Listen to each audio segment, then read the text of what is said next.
एक विशाल रेगिस्तान के किनारे पर अल हादी का छोटा सा गांव स्थित है। स्थानीय लोगों के बीच एक किंवदंती फुसफुसाती है। उन्होंने एक शापित कलाकृति, एक रहस्यमय और प्राचीन दीपक के बारे में बात की, जिसके बारे में कहा जाता है कि यह नरभक्षी जिन्न का निवास स्थान है। कुछ साल पहले एक निडर पुरातत्वविद ने एक साहसिक खुदाई के दौरान दीपक को उजागर किया। ऋषियों की चेतावनी को नजरअंदाज करते हुए उन्होंने प्रतिशोधी जिन्न को कैद से मुक्त कर दिया। द्वेषपूर्ण इकाई भय और निराशा पर पनपती है, गांव के कमजोर इरादों वाले और कमजोर आत्माओं को अपना शिकार बनाती है। पहली शिकार युवा आयशा थी, जो एक शर्मीली लड़की थी और अलौकिक चीजों के प्रति रुचि रखती थी। एक दुर्भाग्यपूर्ण शाम वह दीपक के बहुत करीब चला गया और अनजाने में जिन्न को छोड़ दिया। उस क्षण से एक बुरी शक्ति छाया में छिपकर हर कदम पर आयशा का पीछा करती है। जल्द ही पूरा गांव जिन्न की बुरी उपस्थिति की चपेट में आ जाता है। डरे हुए ग्रामीण रात में खुद को घर के अंदर बंद कर लेते हैं। जिन्न की चमकती आंखों से भयभीत होकर अंधेरे से दूर हो जाते हैं। परेशान करने वाली शक्लें और भूतिया चीखों की फुसफुसाहट जंगल की आग की तरह फैल गई, जिससे कोई भी डर से अछूता नहीं रह गया। जैसे ही दिन अंधेरा होने लगता है, रफीक नाम का एक बहादुर युवक गांव से निकलता है। जिन्न का सामना करने और अपने लोगों को बचाने के लिए दृढ़ संकल्पित होकर उसने गांव के बुजुर्ग से सलाह मांगी। गंभीर अभिव्यक्ति के साथ बुजुर्ग ने रफीक को जिन्न की चालाक प्रकृति के बारे में चेतावनी दी और उसे सावधानी से चलने की सलाह दी। निडर होकर रफीक रेगिस्तान में एक खतरनाक यात्रा पर निकल पड़ता है, इस ज्ञान से लैस होकर कि केवल एक पवित्र ताबीज ही प्रतिशोधी जिन्न को हरा सकता है।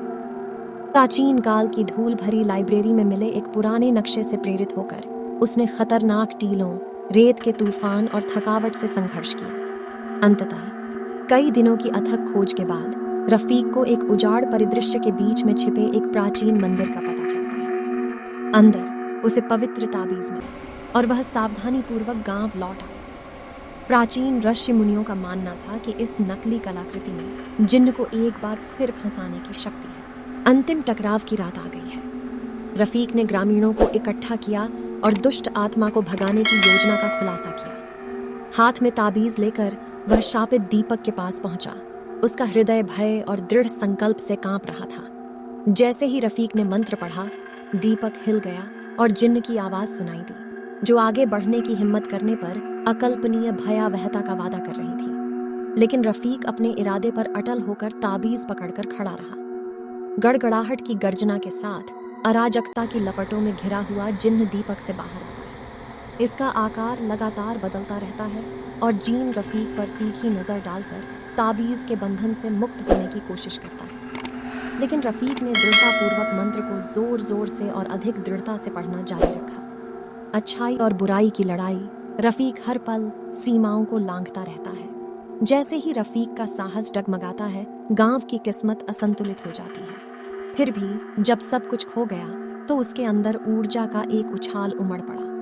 उन्होंने गांव के प्रति अपना प्रेम और इस दुःस्वप्न को समाप्त करने का दृढ़ संकल्प व्यक्त किया। अंतिम जोरदार मंत्रोच्चार के साथ ताबीज की शक्ति बढ़ गई और जिन्न एक बार फिर से दीपक के अंदर कैद हो गया। रात के आकाश से एक सामूहिक आह निकल रही थी। जैसे ही क्रूर उपस्थिति गायब हो गई और पीछे एक भयानक शांति रह गई। उस दिन से जिन्न की कथा अल हादी में विजय और लचीलेपन की कहानी बन गई। रफीक हीरो बन जाता है और गांव एक बार फिर समृद्ध हो जाता है। लेकिन जिन्न के क्रोध की स्मृति बनी रहती है। यह याद दिलाती है कि कुछ भयानक चीजें अबाधित रह जाती हैं और इसलिए प्राचीन दीपक को बंद कर दिया गया। ग्रामीणों द्वारा इसकी रक्षा की गई, जिन्होंने इसके दुष्ट कब्जेदार को कभी नहीं छोड़ने की कसम खाई। जिनकी कथा जीवित रही, एक सावधान करने वाली कहानी पीढ़ियों से चली आ रही है, एक भयावह अनुस्मारक के रूप में काम कर रही है कि कुछ ताकतों को कभी भी जागृत नहीं किया जाना चाहिए। आज के लिए बस इतना ही। अगर आपको कहानी पसंद आए तो कृपया लाइक और सब्सक्राइब करें। मैं जल्द ही और नई भूतिया कहानियों के साथ वापस आऊंगा।